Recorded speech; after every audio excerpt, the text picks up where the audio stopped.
Papa, le professeur me fait mal quand personne ne regarde. Cette phrase frappa Santiago comme un coup de poignard. Il resta figé dans le salon, le déjeuner refroidissant encore sur la table.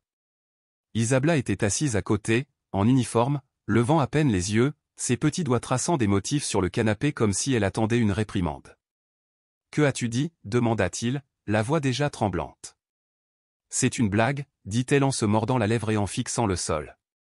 Puis, d'une voix encore plus douce, elle ajouta « Attends que tout le monde soit parti, et là, elle se fâche contre moi. Elle me traite d'idiote, me serre le bras, me pousse. » Santiago sentit son corps se glacer. « Ma chérie, pourquoi ne me l'as-tu jamais dit » murmura-t-il. « Parce que si je le disais, tu penserais que je mens » répondit-elle, les larmes aux yeux. Pendant un instant, il ne sut que dire. Il respira profondément, réalisant que sa fille de 6 ans portait tout cela seule. Soudain, tout prit sens, son silence récent, ses yeux baissés. Il avait remarqué qu'elle avait changé depuis quelques jours, mais n'aurait jamais imaginé un fardeau aussi lourd. Isabella se mit à pleurer doucement. Sans hésiter, Santiago la serra fort dans ses bras, comme pour la protéger du monde. « Tout va bien, mon amour. Papa est là. Personne ne te fera de mal maintenant. » Il l'aborda, remonta les couvertures jusqu'à son menton, puis prit son téléphone et composa le numéro de l'école. « Bonjour, École Monte de las Rosas » dit la réceptionniste. « Ici Santiago Ramirez, le père d'Isabella.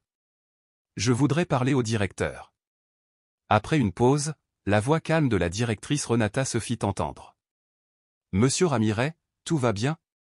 Ma fille vient de me dire quelque chose d'horrible, elle dit que Madame Clara lui fait du mal quand personne ne la regarde.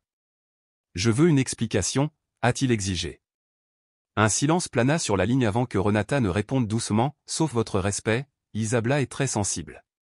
Elle interprète parfois la discipline comme quelque chose de plus sérieux. Madame Clara est une professionnelle chevronnée. Tu dis que ma fille ment ?» La colère de Santiago s'enflamma. Ce n'est pas tout à fait ça, parfois, les enfants exagèrent. On pourrait peut-être en discuter calmement, suggéra Renata. Alors, on se parle en personne demain matin. Et je veux voir les images de la caméra de sécurité. Malheureusement, les protocoles rendent cela difficile, mais nous verrons ce qui peut être fait, a déclaré Renata. Santiago raccrocha, les muscles tendus, et jeta un coup d'œil vers la chambre de sa fille. Une rage sourde bouillonnait dans sa poitrine. Quelque chose clochait dans cette école, et il découvrirait la vérité, quoi qu'il arrive. Le lendemain matin, avant même le lever du soleil, Santiago se gara devant le Monte de las Rosas sous un ciel lourd et couvert. Ce qui le pesait le plus, ce n'était pas le temps, mais la peur dans les yeux de sa fille. Sur la banquette arrière, Isabella serrait son sac à dos contre sa poitrine, regardant par la fenêtre comme si elle allait disparaître. « Veux-tu que j'entre avec toi » demanda-t-il doucement. Au bout de quelques secondes, elle hocha la tête. Il sortit, fit le tour de la voiture et ouvrit la portière arrière. Dès qu'elle lui prit la main, il sentit la même tension dans ses petits doigts, comme si elle craignait de tomber dans un gouffre noir. Ils pénétrèrent dans les couloirs presque vides, où des voix lointaines s'élevaient des salles de classe, et où l'odeur du café et de la craie donnait une fausse impression de normalité. À l'accueil, la secrétaire les accueillit avec un sourire machinal. « Bonjour, monsieur Ramirez. La directrice Renata vous attend. » Isabella resta silencieuse tandis qu'elle remontait le couloir. Le bureau du directeur était spacieux, avec de grandes fenêtres et des étagères garnies de dossiers. Renata, une femme d'une 50aine d'années, se leva de sa chaise avec une expression neutre ni chaleureuse ni froide, simplement professionnelle. « S'il vous plaît, entrez, monsieur Ramirez, dit-elle.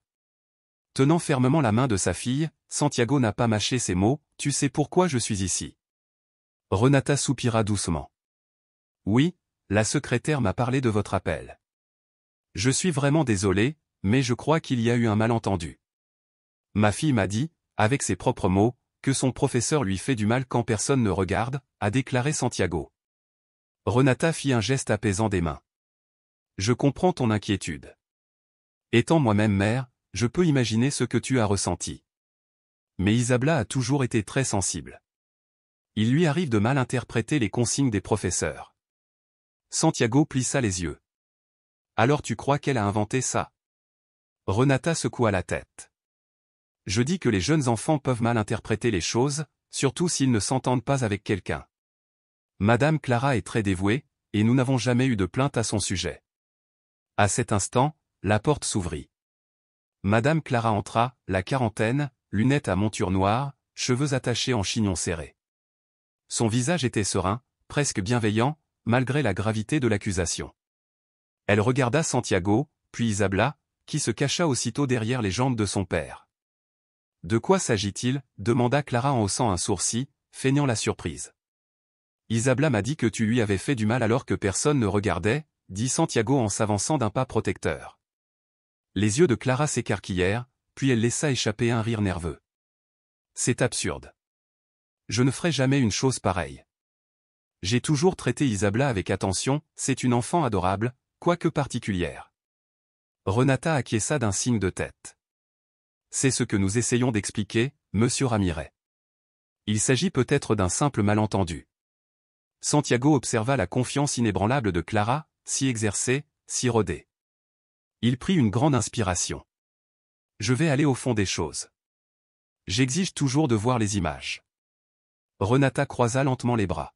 « Nous allons voir ce qui peut être fait, mais pour des raisons de sécurité, les images ne sont pas toujours conservées longtemps. » Sans un mot, Santiago prit la main de sa fille et quitta le bureau. Alors qu'il retournait à la voiture, Isabella murmura « Je ne veux pas revenir ici, papa. » À cet instant, Santiago comprit qu'on lui cachait quelque chose, et il ne s'arrêterait pas avant d'avoir découvert la vérité. Arrivé chez lui, il se gara et regarda sa fille disparaître dans sa chambre sans même poser de questions sur son déjeuner ni allumer la télévision. Debout sur le seuil de la cuisine, téléphone à la main, le cœur lourd de détermination, il composa à nouveau le numéro de l'école. Cette fois, Renata répondit directement. « Bonjour, monsieur Ramirez. Comment allez-vous » Isabella a peur, et pour cause. Comme je vous l'ai dit hier, et je le répète, je veux visionner les images de sécurité. J'ai besoin de voir exactement ce qui se passe lorsque ma fille est sous la garde de madame Clara. Il y eut un bref silence à l'autre bout du fil, puis une réponse formulée avec soin, « Je comprends votre inquiétude, mais nous ne pouvons pas simplement vous remettre les enregistrements. Des protocoles stricts garantissent la sécurité et la confidentialité de tous nos élèves, y compris sur le plan juridique. Nous ne pouvons vous montrer que les images où Isabella apparaît seule, entrant et sortant de sa classe. Ce ne sera pas facile, continua la voix. Le système ne nous permet pas de procéder à des coupes aussi précises. Même si c'était le cas, je devrais d'abord consulter nos avocats. » Santiago serra les dents. Il cherchait à gagner du temps, à le faire gagner du temps. « On suit simplement la procédure, dit-elle. Mais honnêtement, que pouvait-il bien trouver dans ces vidéos ? Il raccrocha avant qu'elle puisse ajouter un mot. Plus tard, pendant qu'Isabella dormait, Santiago était assis dans le salon, la télévision à fond, le regard perdu dans l'obscurité.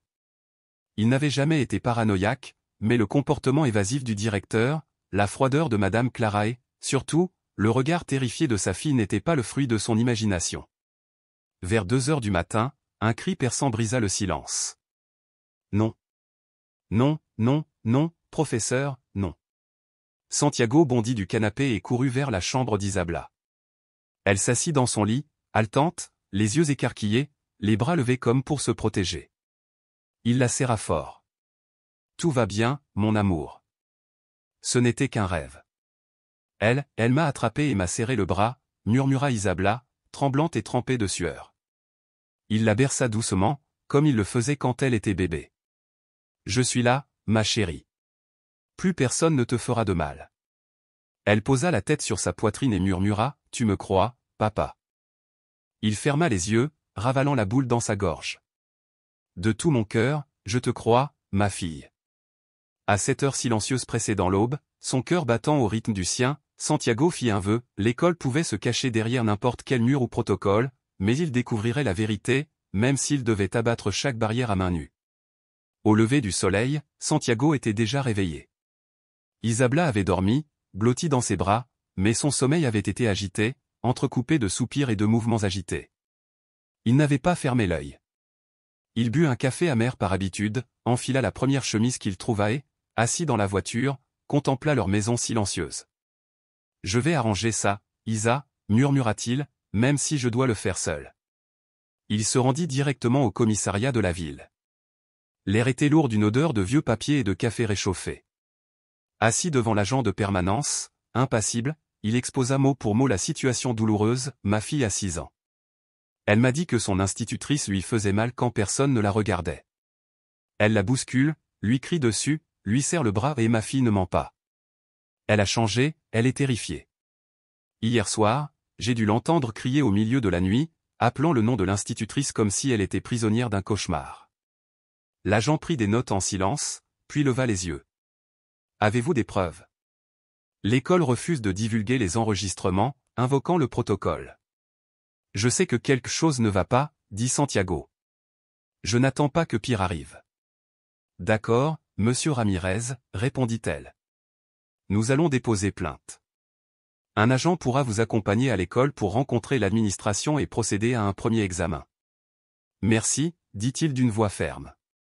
S'il cachait quelque chose, il fallait que ça cesse maintenant. 1 heure plus tard, Santiago et l'agent désigné, un homme en uniforme au visage neutre, arrivèrent à l'école Monte de las Rosas. La réceptionniste leur adressa un sourire crispé. Bonjour. Comment puis-je vous aider? S'il vous plaît, appelez le directeur, dit Santiago. Quelques instants plus tard, la directrice Renata apparut, impeccablement vêtue, l'air toujours aussi calme. Bonjour, monsieur l'agent. Comment puis-je vous aider? La police a reçu une plainte alléguant qu'un enseignant avait agressé une élève, Isabela Ramirez. Nous sommes ici pour connaître la version des faits de l'école. Renata haussa un sourcil. Je comprends ton inquiétude, mais il n'y a pas de raison de paniquer. Isabela est une enfant sensible.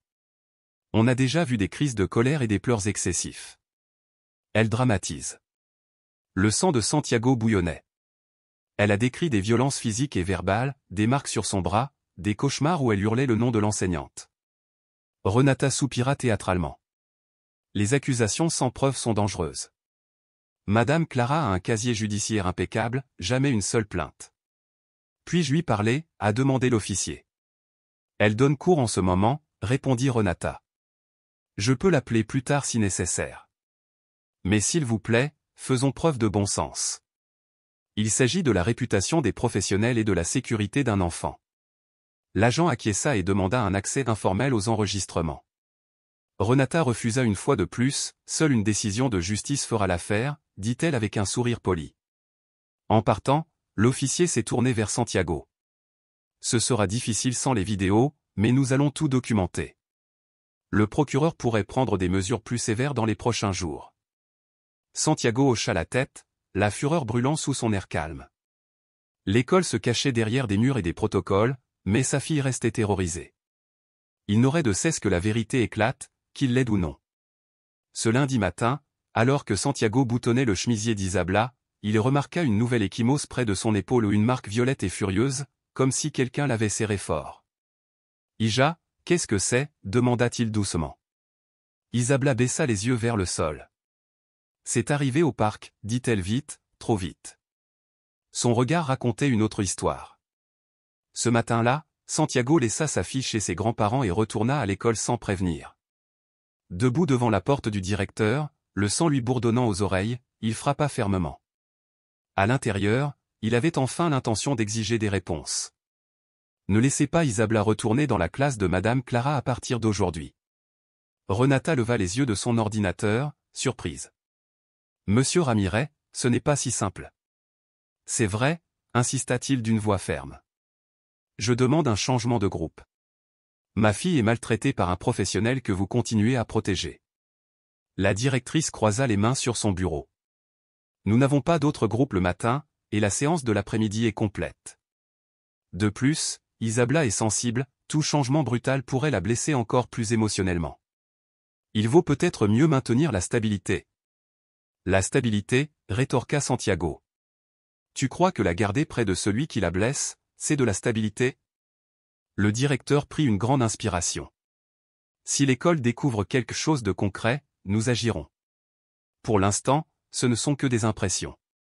Je vous recommande vivement de poursuivre le soutien psychologique et, s'il vous plaît, ne créez pas de tension entre les autres parents. Santiago sortit en trombe, la colère lui serrant la poitrine.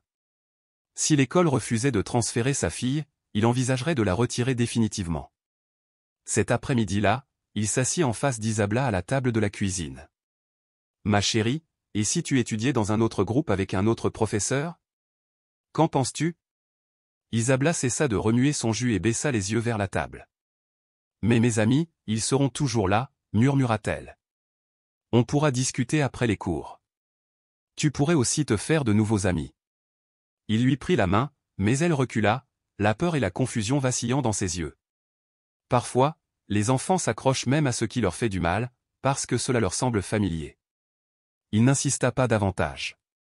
Le lendemain matin, il l'accompagna à une autre séance chez la psychologue. Au bout d'une heure, la thérapeute l'invita dans son bureau. « Monsieur Ramirez, commença-t-elle doucement, Isabella s'est un peu plus confiée aujourd'hui.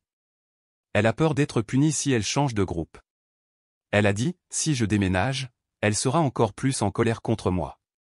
Cela ressemble à une menace réelle, dit-il, le cœur serré. En effet, acquiesça la psychologue. Pour Isabella, la fuite pourrait paraître encore plus dangereuse. Mais je comprends vos inquiétudes. Si vous la retirez trop brusquement, vous risquez de perturber notre processus de collecte de preuves. Une certaine routine, avec une surveillance étroite, contribuera à clarifier les choses, pour elle comme pour nous. Santiago hocha lentement la tête. Alors, qu'est-ce que je fais? Poursuivez les séances. Documentez tout, prenez des photos de toutes les marques, notez ses paroles et ses réactions. Nous montrons un dossier solide, étape par étape. Sur le chemin du retour, son esprit s'emballait. Il n'avait qu'une envie, prendre sa fille dans ses bras et lui dire que tout irait bien. Mais l'école résistait, Isabella était terrifiée, et la justice avançait à pas de loup. Pourtant, une certitude grandissait en lui, chaque pas serait noté, chaque mot préservé. Il refusait de laisser la souffrance de sa fille être réduite à l'imagination. Cette semaine-là, Santiago avait l'impression de se heurter à un mur invisible, il frappait, exigeait, criait, mais n'obtenait rien. Le troisième jour après la visite du psychologue, il était assis au bar de la cuisine, sirotant un café, lorsque son téléphone a vibré. Une notification du groupe de parents d'élèves de l'école. Il l'ouvrit et lut la déclaration officielle. L'école Monte de Las Rosas réaffirme son engagement envers la sécurité et le bien-être des élèves. Suite aux récentes accusations portées contre l'un de nos enseignants, nous n'avons constaté aucune preuve de comportement inapproprié. L'enfant en question fait l'objet d'une surveillance étroite et nous continuons d'apporter tout notre soutien à sa famille. Il le relut 3 fois, aucune preuve, un soutien total. Il serra le poing autour du téléphone, sentant le sang lui affluer.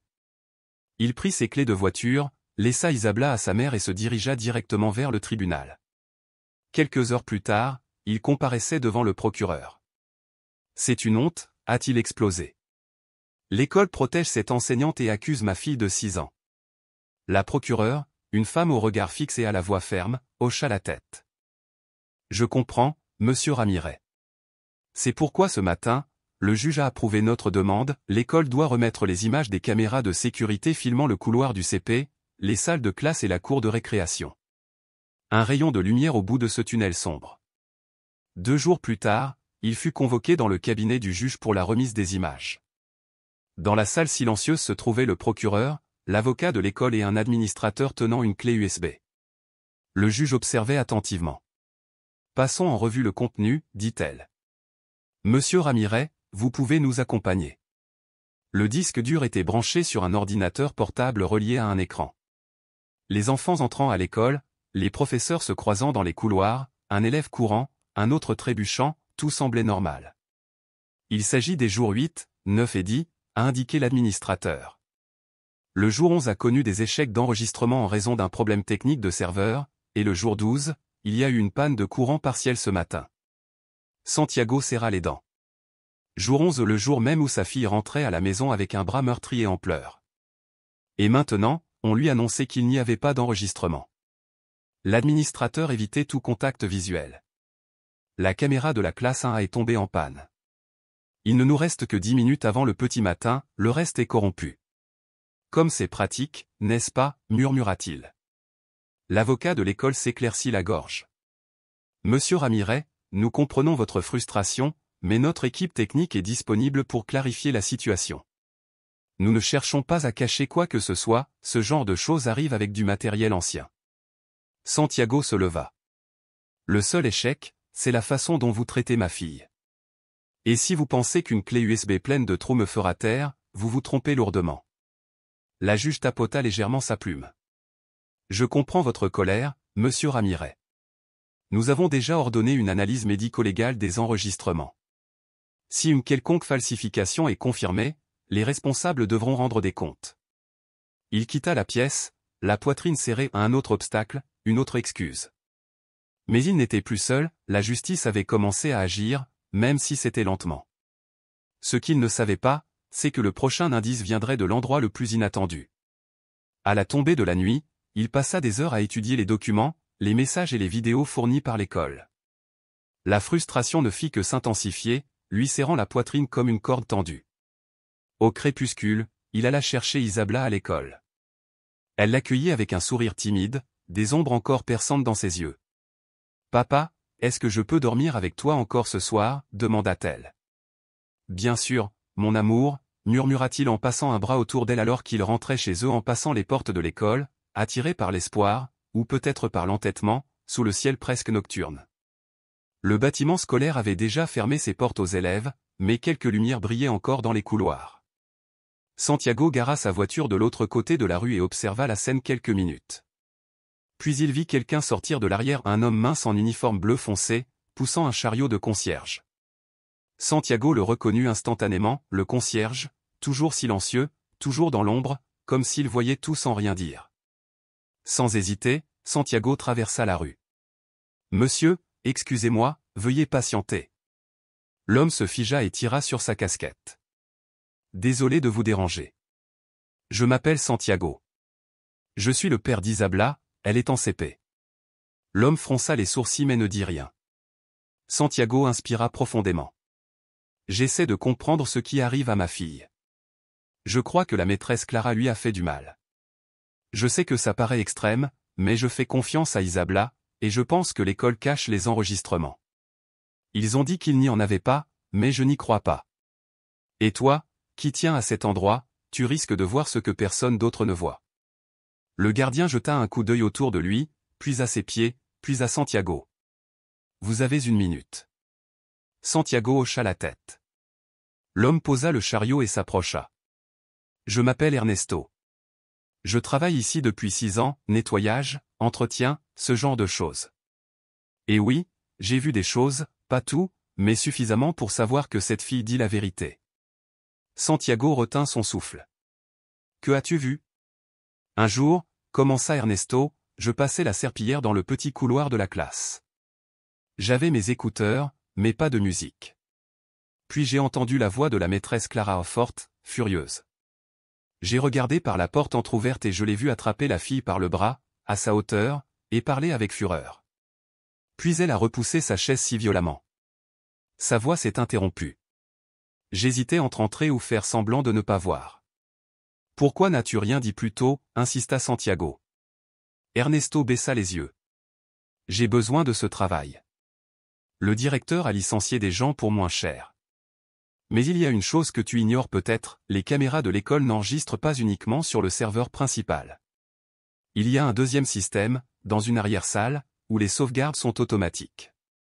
La plupart des gens ignorent son existence, mais j'y fais le ménage chaque semaine. Les fichiers restent 30 jours avant d'être supprimés. » Les yeux de Santiago s'écarquillèrent. Alors les vidéos pourraient encore être là. Si personne ne les a touchées, oui. Ernesto marqua une pause, scrutant le couloir silencieux. « Je peux vous aider à les voir demain soir, après la fermeture, si vous me faites confiance. » Un frisson parcourut l'échine de Santiago. Pour la première fois, une lueur d'espoir apparut. « J'ai confiance en toi. » Ernesto hocha la tête. « Soyez là à 8 heures. Apportez une clé USB. Venez seul. » À 19h52 le lendemain soir, Santiago se gara discrètement à un pâté de maison de l'école, sa clé USB dans son sac à dos, le cœur battant. À 20h03, une porte latérale s'ouvrit en grinçant. Ernesto, lampe torche à la main, uniforme sur le dos, le poussa à l'intérieur. Ils se faufilèrent dans un couloir de service étouffant, l'écho de leurs pas amplifié. Passant devant des débarras et une buanderie, ils atteignirent un panneau jauni, local technique à accès restreint. Ernesto ouvrit le panneau et fit entrer Santiago. La pièce exiguë abritait des armoires métalliques et un vieil ordinateur poussiéreux sous une lumière vacillante. Ernesto s'assit sur le fauteuil pivotant, tapa un mot de passe et révéla un dossier caché. Le directeur a fait effacer ses fichiers du serveur principal, murmura-t-il, mais j'ai les anciens mots de passe. Plus personne n'utilise ce système de sauvegarde, il le croit désactivé. Santiago se tenait derrière lui, le cœur battant à tout rompre. Quelle date as-tu dit ? 11 avril, milieu de matinée. Ernesto parcourut les menus et ouvrit le dossier, caméra 2C au couloir près de la salle de classe 1A. Les images granuleuses en noir et blanc emplissaient l'écran. Isabla était là, sac à dos en bandoulière, entrant dans la salle de classe et s'asseyant. Quelques secondes plus tard, Clara claqua la porte, déposa une pile de papier sur son bureau, puis fonça. Leur geste silencieux en disait long, le visage de Clara se tordit de rage, les épaules d'Isabla s'affaissèrent. Soudain, Clara agrippa le bras de la jeune fille si fort qu'elle grimaça, la tira de sa chaise et la poussa dans un coin. Le petit corps d'Isabla heurta le mur, puis glissa jusqu'à s'asseoir. Clara pointa du doigt et cria bien que la caméra ne capta aucun son et Isabla se boucha les oreilles et se mit à pleurer. Santiago se couvrit la bouche, les larmes aux yeux. Ses jambes menaçaient de céder. Mon Dieu, elle a vraiment fait ça. Ernesto expira doucement. Ça dure depuis plus longtemps que prévu. Déglutissant difficilement, Santiago brancha sa clé USB et copia le fichier d'une main tremblante. La barre de progression semblait interminable. Une fois le transfert terminé, il le renomma. J'ai ce dont j'ai besoin, Altateil. Ernesto se leva. Va-t'en, et sois prudent. L'école essaiera de t'en empêcher, mais tu sais déjà l'essentiel, la vérité. Santiago lui serra la main. Tu as sauvé ma fille. Je n'oublierai jamais ça. Le ciel semblait plus sombre que d'habitude lorsqu'il sortit par la même porte latérale, mais en lui, une flamme s'était allumée. Il était temps de révéler ce que tant de gens voulaient enterrer et il ne s'arrêterait pas maintenant. Le lendemain matin, Santiago dormit à peine. Il avait passé la nuit à repasser la vidéo, se persuadant que c'était vrai cette violente poussée, les larmes de la petite fille. À 20 h, il était au commissariat, clé USB dans une enveloppe blanche, les mains moites, le regard creux. Lorsqu'il mentionna Isabla et l'historique de sa plainte, ils appelèrent le commandant. Dans une petite pièce lumineuse, entourée de dossiers au mur, Santiago s'apprêtait à dire la vérité. Santiago lui tendit l'enregistrement. C'est ce que l'école prétendait inexistant, affirma-t-il fermement, mais ça existe bel et bien, et c'est ici. Le commandant brancha la clé USB et regarda attentivement la vidéo. Arrivé au moment où Clara plaqua Isabla contre le mur, il fronça les sourcils et marqua une pause. C'est grave. Très grave. Un soulagement amer envahit Santiago. C'était la première fois qu'une autorité judiciaire confirmait ce qu'il savait déjà, l'école avait menti et tenté de dissimuler la vérité. Nous allons lancer une nouvelle enquête sur cette base, déclara le commandant. Mais d'abord, nous avons besoin d'une analyse technique officielle. Le parquet demandera un rapport complet pour s'assurer que la vidéo n'a pas été falsifiée. Avec ce rapport, tout change. Quelques heures plus tard, les images étaient déjà en route vers le parquet. La nouvelle s'est rapidement répandue dans la justice locale et est parvenue à l'école le jour même. Santiago a alors reçu une notification inattendue, les avocats de l'école avaient déposé une demande d'invalidation des preuves, invoquant un accès illégal à leur système, des violations de protocole et une acquisition de contenu non autorisé. Ils disent que j'ai commis un délit numérique, a expliqué le procureur avec indignation. C'est une tentative désespérée de détourner l'attention, mais la vidéo parle d'elle-même. Peut-on me retirer les preuves, demanda Santiago, les poings serrés. Nous ne le savons pas encore, fut la réponse. L'analyse déterminera si la vidéo est authentique. Si elle est jugée légitime et non modifiée, elle sera versée au dossier et ils ne pourront pas la nier. Entre-temps, l'histoire a fait le tour des réseaux sociaux. Un petit blog local a d'abord titré. Un père dénonce un enseignant pour avoir agressé un enfant de 6 ans. Bientôt, un autre média retentit. L'école nie la vidéo, mais le père obtient des images montrant l'agression. Le lendemain matin, l'affaire était partout sur les réseaux sociaux. Des associations de parents d'élèves ont partagé les liens, certains ont défendu Santiago, d'autres ont exprimé des doutes. Puis, des messages privés, des commentaires anonymes et des témoignages d'anciens élèves ont commencé à faire surface, des récits de la dureté de Clara, toujours murmurées, mais jamais exprimées à voix haute. Cette nuit-là, Santiago referma doucement la porte d'Isabela. Elle dormait paisiblement, le visage serein, une image de calme qu'il n'avait pas vue depuis des semaines. Mais derrière cette porte, le monde était en flammes, et il savait que plus rien ne serait jamais calme. Le lendemain matin commença par un SMS inattendu. Santiago sirotait encore son café lorsque son téléphone vibra. D'un numéro inconnu. Il faut qu'on parle. L'école déménage. Je ne suis plus là. Ernesto. Le cœur de Santiago s'emballa. Il appela immédiatement. Ernesto? Que s'est-il passé? À l'autre bout du fil, la voix d'Ernesto était calme mais blessée. Ils m'ont licencié aujourd'hui. Ils m'ont convoqué au bureau avant la sonnerie et m'ont accusé d'avoir trahi la confiance de l'institution, d'avoir violé le système, d'avoir falsifié des preuves et que si j'insistais, ils porteraient plainte. Ils vous accusent d'avoir fabriqué la vidéo? Oui, mais je n'ai pas peur, sénateur. Je sais ce que j'ai vu et ce que j'ai transmis.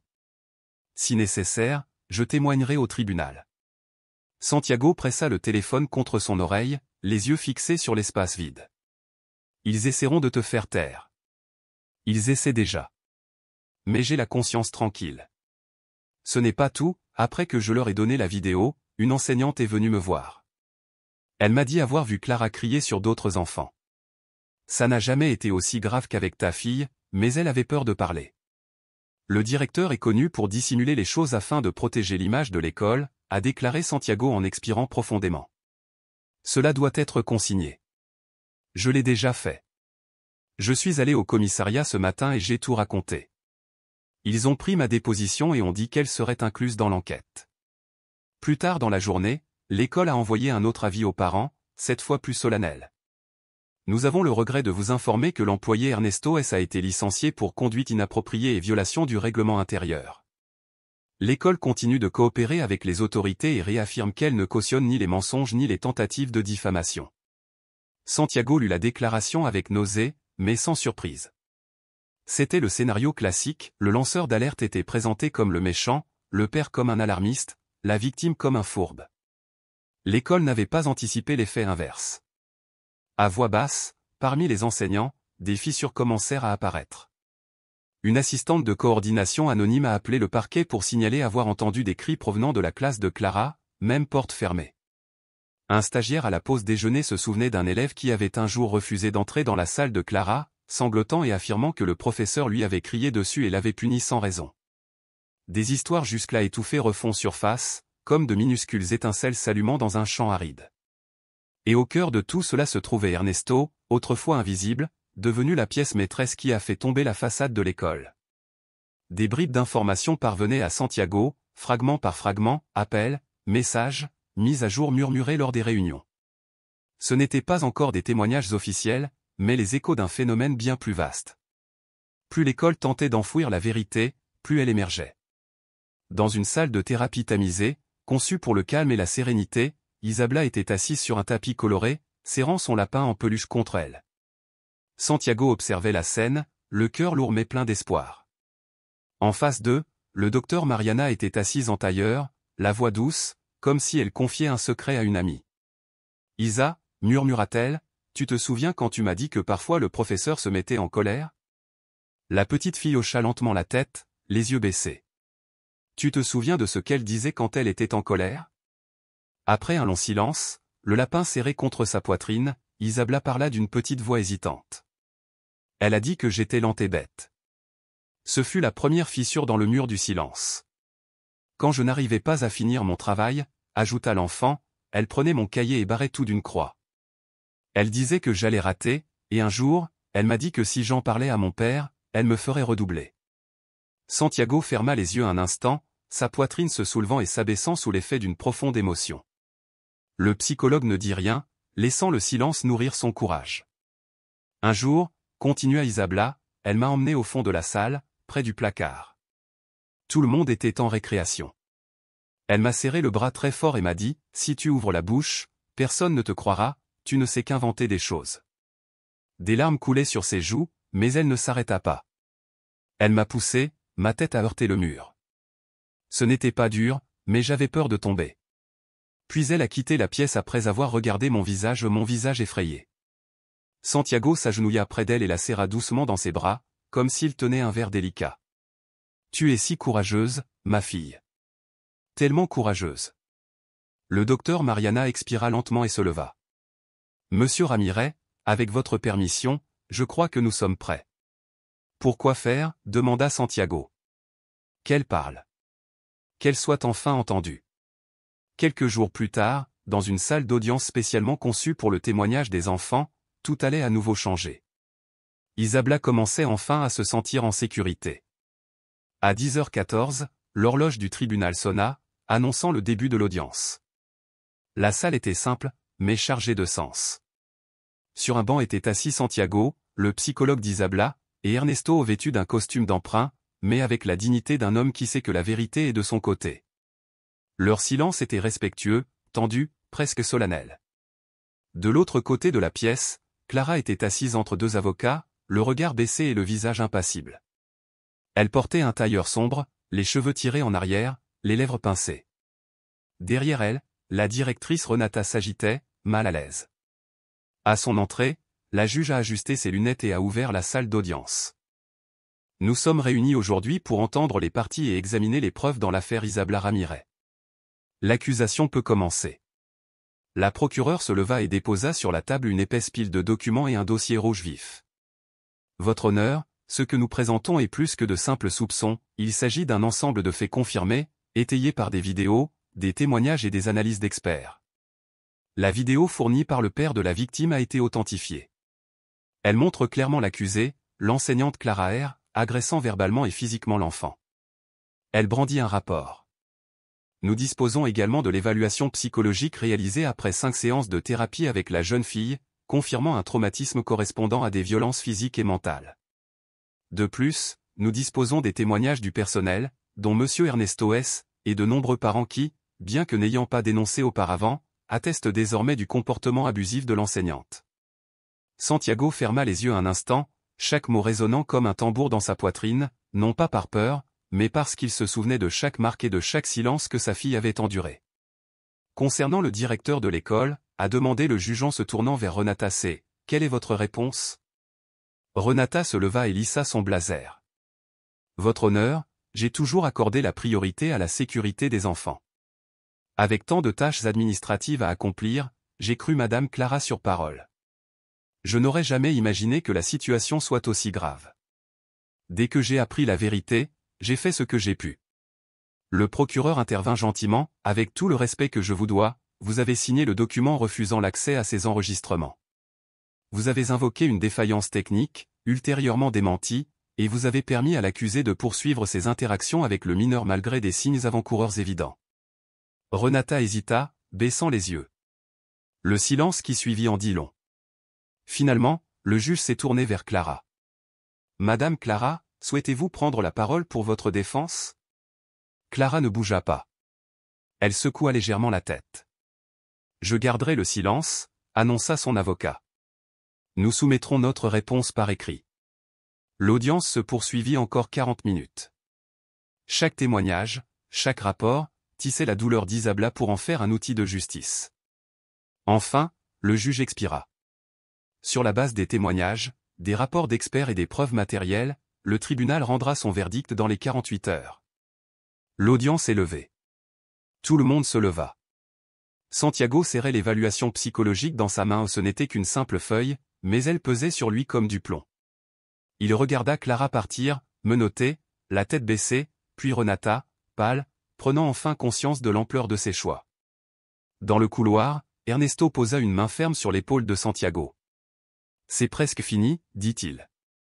Santiago hocha la tête, déterminé à aller jusqu'au bout, non seulement pour sa fille, mais pour tous les enfants réduits au silence. 2 jours plus tard, la salle d'audience était à nouveau pleine. Pas de caméra, pas de journalistes, seulement des regards attentifs, des cœurs battant la chamade et le silence de l'attente. Santiago était assis au premier rang, les mains jointes. Ernesto se tenait fermement à ses côtés.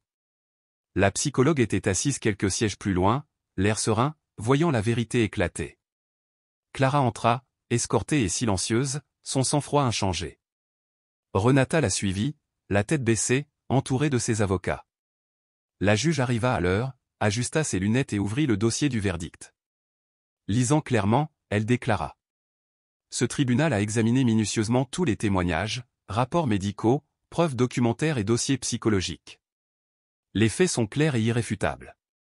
Clara R. est reconnue coupable de violences conjugales sur mineurs, de violences psychologiques répétées et de manquement à son devoir d'éducatrice.